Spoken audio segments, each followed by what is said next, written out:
पूजहूँ विप्र सकल गुणहीना, शूद्र न पूजहूँ वेद पुरीना। वर्तमान बिहार में हम लोगों के शिक्षा मंत्री के द्वारा जो विवादास्पद भाषण दिया गया, जिसे हम सबों के नौजवान भाई साथी लोग सुने थे, हो सके उन पर इनके गलत भाषणबाजी के कारण बुरा प्रभाव उनके मन मस्तिष्क पर पड़ सकता था। लेकिन ये सौभाग्य हम लोगों का है कि हम सब वैसे सनातनियों के देश में रहते हैं जहाँ हर घर में धर्म की शिक्षा दीक्षा छोटे से लेकर बड़े तक को दिखाई समझाई और बताई जाती है। या यूं कहें तो हम प्रतिदिन अपने दिनचर्या में उस रामायण जो हम लोग का सनातनियों का महान ग्रंथ है, उसका अनुकरण अपने जीवन शैली में करते आ रहे हैं।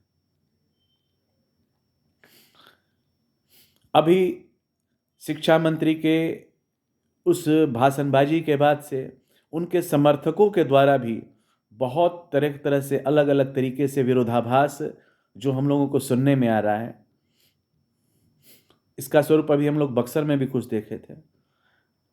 तो निवेदन मेरा ये है अपने बिहार के सभी विप्र बंधुओं से कम आप लोग बिल्कुल भी इस तरह के हरकतों से या इस तरह के बयानबाजियों से विचलित न होंगे कि क्योंकि आप हमेशा सत्य सनातन के अगुआ रहे हैं, आप हमेशा उसके रक्षक रहे हैं, हमेशा उसका भला चाहे हैं और आपके चलते ही आज तक सत्य सनातन हमेशा सुरक्षित रहा है और सत्य सनातन सुरक्षित रहा है, इस चलते आपका राष्ट्र भी सुरक्षित रहा है और आपके जितने भी भाई बंधु हैं वो सभी सुरक्षित रहे हैं।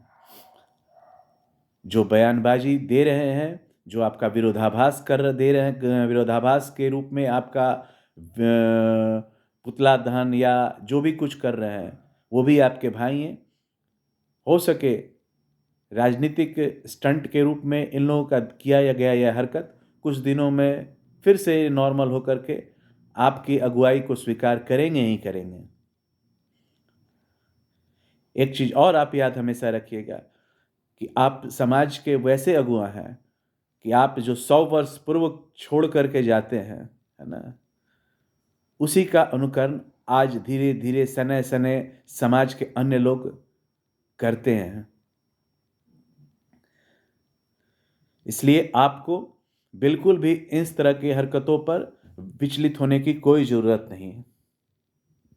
आपके भाई हैं, भटक करके इधर उधर गए हैं, पॉलिटिकल रूप से स्टंट मान के चलिए इनको, ये लौट करके आएंगे।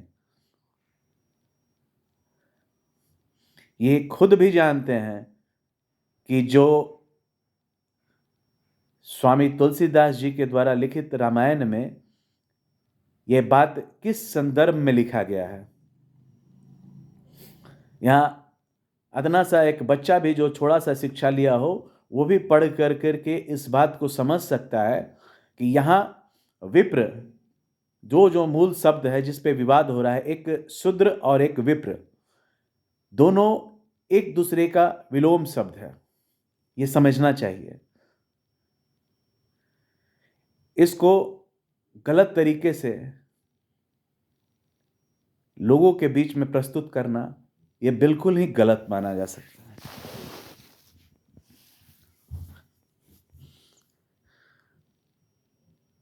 कहीं भी किसी चीज को बताने से पहले ये सोचना चाहिए कि क्या इसका बुरा या अच्छा प्रभाव हमारे समाज पर पड़ने जा रहा है कि नहीं पड़ने जा रहा है। हम पूर्व में भी आपको बताए थे, ये कहीं कुछ धर्म से संबंधित नहीं है। धर्म को आधार बना करके ये पॉलिटिकल स्टंट में हम सभी सनातनियों को तोड़ने की एक बहुत ही सोची समझी साजिश है। हम सभी सनातनियों को तोड़ने की ये सोची समझी साजिश है। नहीं तो क्या ये छोटा सा बात लोगों को समझ में नहीं आ रहा है। यहाँ विप्र और शूद्र दोनों शब्द का प्रयोग जो किया गया है वो एक दूसरे के विलोम है। आदमी अपने चरित्र, अपने गुण, अपने कैरेक्टर से महान बनता है और जहां रहा बात अगर उस संदर्भ में भी आप देखते हैं पूजहु विप्र सकल गुणहीना, तो वो भी गलत नहीं कहा गया है। आप देख लीजिए इतिहास भी उठा करके, जनक महाराजा जनक के दरबार में भी अष्टांग ऋषि पहुंचे थे, देखिए कि कैसे थे, लेकिन सकल गुणहीना। लेकिन जब उनके भीतर का जो वाक कटुता था, उनका जो बुद्धि का जो वेग था, उसको देख करके हर लोग वहां पर भी अचंभित हो गए थे। रहा बात कौटिल्य पर आ जाते हैं। कौटिल्य का भी अगर हम देखते हैं सकल गुणहीना, तो कौटिल्य ने भी इतिहास, यानी कि चाणक्य ने भी इतिहास रचा था। वो भी एक काला वैसा ब्राह्मण था, कुरूप ब्राह्मण थे, लेकिन उन्होंने भी एक ऐसा इतिहास रच डाला जो आज तक सबको स्मरण है। तीसरा चीज जो हम आपको बताने जा रहे हैं, जो ब्राह्मणों से संबंधित है, हम सभी समाज के लोगों से संबंधित है। तो ये गौर कीजिए, अभी जितने भी ऋषि लोग वर्तमान में विप्र बनने की कोशिश कर रहे हैं, महंतई अपना रहे हैं, प्रवचन दे रहे हैं, उनमें से परसेंटेज की स्थिति आप देख लीजिए क्या है। ज्ञान से परिपूर्ण है, वेदों से परिपूर्ण है, लेकिन क्या मन आचरण पर उनका कंट्रोल है? बिल्कुल भी नहीं है। अब इसका प्रमाण हमको देने का जरूरत नहीं है। जितने भी ऋषि महर्षि अभी वर्तमान में लोग जो अनुकरण कर करके बन रहे हैं, प्रवचनकर्ता बन रहे हैं, जो गैर विप्र हैं, उनकी स्थिति आप खुद देख लीजिए। उनके कृतों से आप सब अवगत हैं। उनके कृतों से आप सब अवगत हैं। जानते हैं ब्राह्मण क्या होता है? ब्राह्मण गरीब होता है, संयमित होता है। ब्राह्मण कमजोर होता है, फिर भी संयमित होता है। ब्राह्मण कमजोर होता है, फिर भी न्यायप्रिय होता है। ब्राह्मण कमजोर होता है, फिर भी धर्म के प्रति सच्ची निष्ठा रखता है। ब्राह्मण से हम कई बार लोगों को निवेदन किए हैं कि ब्राह्मण से जले न, उनसे घृणा न करें। ब्राह्मण के जीवन शैली को देखकर उसके अनुरूप स्वरूप जीने का अनुकरण करने का कोशिश करें।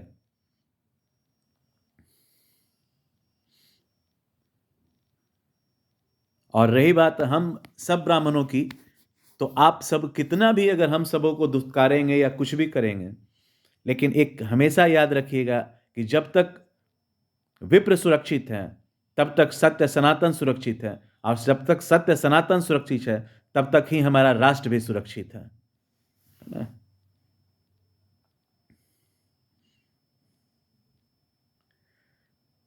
हम कभी भी एक वैसे राष्ट्र की कल्पना भी नहीं कर सकते हैं जो विप्र विहीन हो।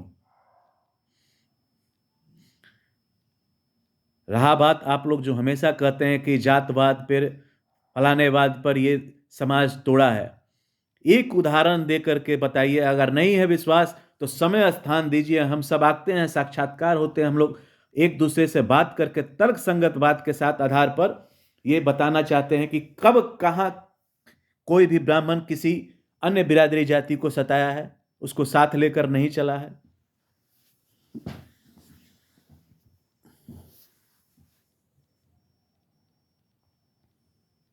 बहुत लंबा चर्चा है ये, मिलकर बैठ करके सामंजस्य बना करके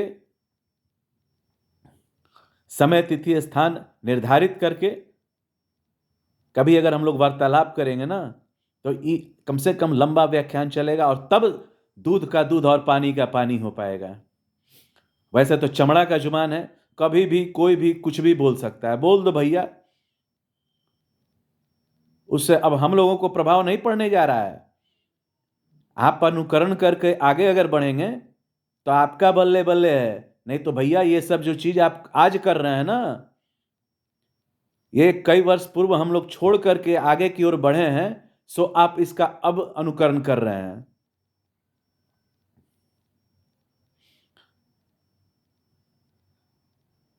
हमारे पास विकल्प, हम लोग तो विकल्प का रास्ता बहुत खोजे हुए हैं। सिर्फ सत्य सनातन पर हम लोग कभी विकल्प नहीं खोज सकते हैं। जीवन यापन पे तो विकल्प खोजे ही चुके हैं, सत्य सनातन पे हम विकल्प कभी नहीं खोजेंगे। किसी को नहीं बर्दाश्त करेंगे, किसी माई के लाल में भी हिम्मत नहीं है ना कि सत्य सनातन को भी कोई चोट पहुंचा सके। कहिएगा भैया कि हम मच्छरदानी में बैठ के घर में बैठ करके डायलॉगबाजी कर रहे हैं, नहीं। थक गए हैं, रहते हैं यहां, संचित करते हैं अपनी शक्ति को रूम में बैठकर, और खुला चैलेंज करते हैं कि समय स्थान सब आप निर्धारित कीजिए, हम पहुंचेंगे।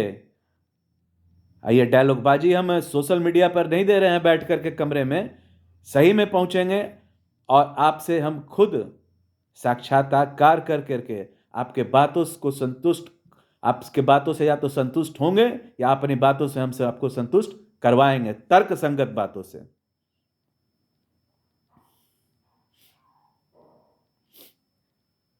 इतना आसान नहीं है ब्राह्मण बन जाना, इतना आसान नहीं है तपस्वी बन जाना।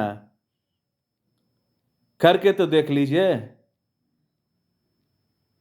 जिह्वा पे कंट्रोल करना पड़ता है, स्वाद और संवाद दोनों पर, तब जाके कोई विप्र तैयार होता है। अतड़ियां सुखाड़नी पड़ती हैं, तब जाकर कोई विप्र तैयार होता है। रहा बात आंगड़ बांगड़ और लांगड़ का बात आप नहीं कीजिएगा, लेकिन जो समाज का त्याग जो इस देश के लिए, इस राष्ट्र के लिए, इस समाज के लिए, इस सनातन के लिए किया है ना, तब जाकर के आज पूजनीय है। और एक चीज और कि इतना सशक्त है ये समाज भीतर से कि कई 100 वर्षों से इसके विरोध में कितना घात हुआ, कितना घात हुआ, अपनों का घात, परायों का घात, देश का घात, विदेश का घात, सब इसके विपरीत हुआ। लेकिन चट्टान की तरह अगर आज भी खड़ा है और गड़गड़ाता रह रहा है, कश्मीर से लेकर कन्याकुमारी तक, तो कोई और नहीं, ये हमारा समाज विप्र बंधु ही है। जो विप्र आप लोगों को कहने पे कष्ट हो रहा है, तो विप्र बनने की कोशिश पहले करें। अगर है सही में औकात किसी को, तो विप्र बन के दिखा दे। तो ही हम सब बंधुओं में इतना ताकत है कि इतने घात के बावजूद आज भी सशक्त रूप से हम लोग उसी तरह से खड़े हैं। सत्य सनातन की रक्षा हेतु भी खड़े हैं, खुद के रक्षा हेतु भी खड़े हैं। और हम पहले भी बताएं कि सत्य सनातन में हम लोगों का कोई समझौता नहीं होगा। हाँ, भोजन का विकल्प जो है ना, जीवन निर्वाहन का विकल्प हम लोग ढूंढ लेंगे। आज देख लीजिए, आरक्षण लीजिएगा, व्यापार में भी उतरेंगे, व्यापार लीजिएगा, इंडस्ट्री में उतरेंगे, इंडस्ट्री लीजिएगा, स्पोर्ट्स में उतरेंगे, स्पोर्ट्स में रुकिएगा, इंटरनेशनल विदेशों में जाकर के हम लोग अपना परचम लहराएंगे। हम लोगों के पास विकल्प की कमी नहीं है, क्योंकि हम लोग कभी भी दूसरों को हानि पहुंचाने की बात नहीं सोचते हैं। हो सके तो जितना हो भला ही करने की कोशिश करते हैं।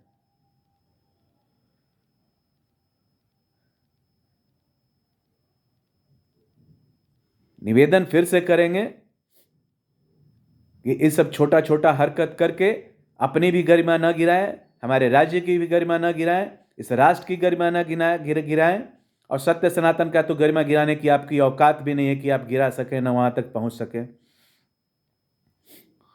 और जिस राजनीति को आप सोच रहे हैं कि हवा दे करके, हम पहले भी बताए थे कि 90 वाला, वो अब संभव नहीं है, क्योंकि आप इस तरह का विरोध करके खुद इस पूरे समाज से बहिष्कृत हो जाएंगे।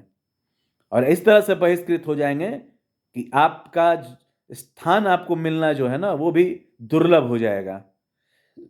और नहीं महसूस है ना, तो आप जो समूह में अपने समाज में बैठे हैं, तब अड़बड़ अड़बड़ अड़बड़ अड़बड़ जो भी समझ में आ रहा है बोल रहे हैं। जिस दिन उस समाज से हट करके एक अच्छे तबके के बीच में जब जाके बैठेंगे ना, तो आपका बोल चाल भाषा भूषा जितना है ये सारा शैली बदल जाएगा, और आप भी सोचेंगे कि उफ, काश मेरा बच्चा भी उन्हीं के बच्चा के साथ रहता, काश मेरा बच्चा भी उन्हीं के बच्चा के साथ पढ़ता, काश मेरा बच्चा उन्हीं के बच्चा के साथ खेलता। जहां क्लास आपका चेंज होगा, जहां उस समूह से निकलेंगे, क्योंकि आपके समाज से जो निकल करके आगे की ओर बढ़ रहे हैं, वो देखिए कि किस तरह से अनुकरण कर रहे हैं, किस तरह से अपने बच्चों को उनके साथ में रोड़ने और उनके साथ खेलने कूदने के लिए एग्रेसिव रह रहे हैं कि नहीं मेरा बच्चा उन्हीं के साथ रहे। वो नहीं चाहते हैं कि, क्यों नहीं वो उनको चाहते हैं जब आगे बढ़ जाने के बाद कि फिर मेरा बच्चा उसी दियारा क्षेत्र में जाके उसी समाज के बीच में रहे।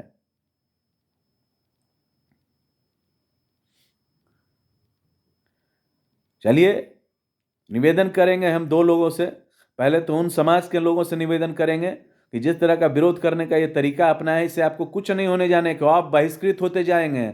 इतना गंदा मैसेज आपका समाज के अन्य लोगों के बीच में बैठ गया है कि देखिए कि आपके साथ कोई भी अंडरस्टैंडिंग बनाने को अब तैयार नहीं है। जितना आप अति पिछड़ा और पिछड़ा की बात कर रहे हैं, तो अति पिछड़ा पिछड़ा सब आपसे ही प्रभावित है, आपसे ही सबको डर है, आपसे ही सब घबराया है, आपसे ही सब दंडित होता आ रहा है। चाहे नोनिया, कहार, कमकर, बीन, बेलदार, जितना भी बिरादरी है इस टाइप का, किसी और से नहीं त्रस्त है, आपसे ही त्रस्त है शिक्षा मंत्री जी। इसलिए निवेदन करेंगे कि ये सब छोड़िए, विकास की बात कीजिए, शिक्षा का प्रचार प्रसार कीजिए, अच्छी बातों को लोगों के बीच में लाइए, धर्म को मजबूत कीजिए, राष्ट्र को मजबूत कीजिए, सत्य सनातन को मजबूत कीजिए, हिंदुत्व को मजबूत कीजिए, जय श्री राम को बोलने में लज्जा मत लाइए। और दूसरा निवेदन हम अपने सभी विप्र बंधुओं से करेंगे, आप लोग बिल्कुल रिएक्ट मत करें, आप लोग मजा लें। आपके सत्य सनातन को कोई आघात पहुंचाने वाला किसी माई के लाल में हिम्मत ही नहीं है। चमड़ा का जुबान है, बड़बड़ बड़बड़ बड़बड़ बड़बड़ बड़बड़ केवल बोलेंगे, उनके बोलने से आपके सत्य सनातन पे कुछ नहीं हो रहा है। आप रिएक्ट ना करें, आप बस अपना कर्तव्य जो है, आपका जो कार्य है वो करते चलें, आगे की ओर बढ़ते चलें, नित्य नए प्रयास के साथ। आप एक नए राष्ट्र का निर्माण करने वाले आप पुरोधा हैं, आपको वही काम करना है, आप पे वही काम शोभता है। मुहा ठेठी करना, उनके पीछे चलना, उनके बताए हुए रास्तों पर आप भी अवरोधक तैयार बन करके तैयार हों, ये सब करना आपको उचित नहीं देता, क्योंकि आपका जो सोच और आपका स्तर है, चाहे आपके जो पूर्वजों का था वो बहुत आगे था, इसलिए आप आगे हैं आज। आप बिल्कुल भी उसके संगत को पंगत न बनाएं। आपका सोच वहां से शुरू होना चाहिए जहां से उस समाज के लोगों का सोच खत्म होता है। कोशिश कीजिए कि वो आपके भाई हैं, अपने उन भाइयों को भी आपको कैसे अपने बुद्धि अपने विवेक से जोड़ करके साथ लेकर चलना है, उनको छोड़ना नहीं है, क्योंकि वो भी आपके भाई हैं। वो बेवकूफ़ हैं, मूर्ख हैं, चपाट हैं, जट हैं, उनको ये अनुभव नहीं है कि वो कर क्या रहे हैं। उनको भी समझाना है, हम भी समझा रहे हैं, आप सभी विप्र बंधु समझाते रहिए, क्योंकि आपको सबको लेके चलना है। आप एक चीज़ जान लीजिए कि जो आगे रहता है वही गाली खाता है। गाली खाने से आपको विचलित नहीं होना है, क्योंकि गाली शरीर में लगता नहीं, और गाली भी खा रहे हैं तो भी चर्चा में आप ही हैं। सोचिए कि पूरे हिंदुस्तान में 125 करोड़ लोगों में हम ही विप्र हैं जो कि जब चर्चा हो तो हम लोग का होता है, तो कुछ तो खास है। इस खास को समझिए, अपने पूर्वजों के दिए हुए इस वरदान को आप समझिए कि आपको कुछ स्पेशल बनाया गया है, आप सचमुच स्पेशल हैं, कुछ खास हैं, लोगों से हटकर हैं। तब आपकी तारीफ होती है, तब आपकी चर्चा होती है, तब आपका त्रुटि निकाला जाता है। कुछ रहते नहीं तो मरण समान है आपका जीवन। कह तो दिए कि मिट्टी का घर हो, और वो भी अगर आप प्रवेश करेंगे तो पता चल जाता है कि ये लीपा पोता साफ सुथरा बिना धूल का अगर किसी का घर पड़ा हुआ है, जहां सही में तुलसी माँ है, जहां पे गंगा जल है, जहां गौ है, जहां पे चंदन टीका का वास है, तो वो एक निर्धन गरीब ब्राह्मण का है। तो कुछ खास है। इसलिए मेरा निवेदन रहेगा, आप लोग बिना रिएक्ट टैग किए अपने सिर्फ कार्य को करते चले, ईमानदारी से करते चले, वफादारी से करते चले, आगे की ओर बढ़ते चले। और हिंदुस्तान का भला तभी होगा जब आर्यभट्ट की तरह आप आगे की ओर सोच के चलेंगे। अब हमारा हिंदुस्तान 100 साल बाद कैसा होगा, इस कल्पना के साथ हमें आगे बढ़ना है। 100 साल बाद हमारा हिंदुस्तान कैसे आगे बढ़ेगा, इस कल्पना के साथ आगे चलना है। इनको छोड़ दीजिए। अब ये 500 साल पूर्व में आप जो इतिहास छोड़े हैं, इसी इतिहास पे इनको चिंतन मनन गथन गुत्थन करने दीजिए। आप आगे की ओर बढ़िए। चलिए, 7 बजे तक सो जाते हैं भैया, लेकिन आज सकरात था, खाने पीने में थोड़ा सा दिक्कत हो गया, लेट से आए, दिन में कुछ नहीं खाए थे, अभी दूध चूड़ा खाए हैं, दही भी नहीं मिला, तो खा करके अब हम चले सोने। सोचे सोने के पहले हमारे एक विप्र बंधु हमको फोन करके बहुत क्लास लगाए कि आप लोग काहे अस्थिर बैठे हैं, आए नहीं विरोध कर रहे हैं, बोलिए तो हम ही विरोध करते हैं, हम नहीं छोड़ेंगे। शिक्षा मंत्री के कार्यालय पर चलते हैं, उनको फलाना चिलाना करते हैं, धरना देंगे, फलाना करेंगे। मेरे भाई का भाव को समझे, बेचारा बहुत विचलित था। हम कहे कि आपके हम इस वक्तव्य से हम दुखी नहीं, बहुत सम्मान करते हैं, आप बिल्कुल सही कर रहे हैं, लेकिन आप सोचिए कि आप कौन हैं। विचलित मत होइए, इसके पीछे बहुत बड़ा षड्यंत्र चल रहा है, जो आपके ही भाई को आपसे लड़वा करके अलग करने का साजिश है। आप इस पे घबराइए नहीं, इंतजार कीजिए वक्त का, वक्त सब ठीक कर देगा। बहुत समझा करके उनके रखे हैं, इसलिए आप सभी विप्र से फिर से निवेदन करेंगे, बिल्कुल विचलित नहीं होना है। हमारे सभी भाई बंधु, हम सब मिल करके सत्य सनातन के रक्षक जितने भी हम लोग हिंदू में जित भाई हैं, सभी मिल करके हम लोग एक नए राष्ट्र की निर्माण करेंगे, आगे की ओर हम लोग बढ़ेंगे। चलिए, बहुत लंबा चौड़ा उपदेश हो गया। श्रीमन नारायण, राधे राधे, हर हर महादेव। शुभ रात्रि भैया आप सबको, और फिर से मकर संक्रांति की आप सबों को बहुत बहुत हार्दिक बधाई और शुभकामनाएं।